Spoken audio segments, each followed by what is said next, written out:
रामगड कामठे येथे देसी लोखंडी पिस्तुलासह तरुणास अटक, 56,000चा मुद्देमाल जप्त, एक दिवसाची पोलीस कोठडी। नवीन कामठी पोलीस ठाणे हद्दीतील आनंदनगर रामगड येथे देसी लोखंडी पिस्तूल व 2 जिवंत काडतुसांसह तरुणास अटक करून 56,000 रुपयांचा मुद्देमाल जप्त केल्याची कारवाई बुधवारला रात्री 1 वाजेच्या सुमारास नवीन कामठी पोलिसांनी केली।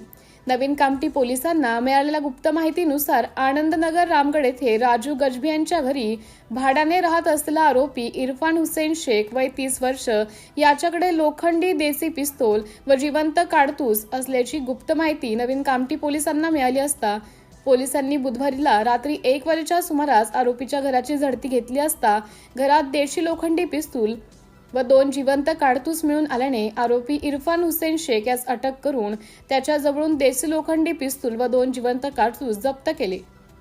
किंमत 56,000 रुपये जप्त केले। पोलीस दिसताच त्याच्या सहकारी अतिक शेख लतीफ शेख राहणार शांतीनगर नागपूर हा पळून जाण्यात यशस्वी झाला। दोन्ही आरोपी विरोधात नवीन कामठी पोलीस स्टेशनला आर्म ऍक्ट 3/25 भारतीय हत्यार अधिनियम 2019 चे कलम 5(1)(अ) सह कलम 135 महाराष्ट्र पोलीस कायद्यानुसार गुन्हा दाखल करून अटक केली आहे।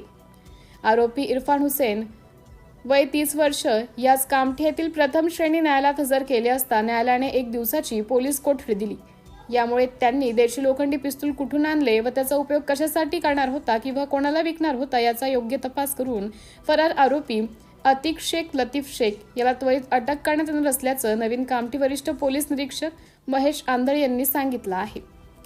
वरील कारवाई पोलीस उपायुक्त डॉक्टर निखिल पकाले, सहाय्यक पोलीस उपायुक्त अंकुश खेडकर, नवीन कामठीचे वरिष्ठ पोलीस निरीक्षक सचिन यादव, भानुदास गीते, पोलीस उपनिरीक्षक अक्षय झगडे, किशोर महंत, श्याम गोरले, नसीम अन्सारी, मिथुन शेंद्रे यांच्या पथकाने केली आहे। सिटी इंडिया न्यूज साठी तालुका प्रतिनिधी दिलीप मेश्राम कामठी।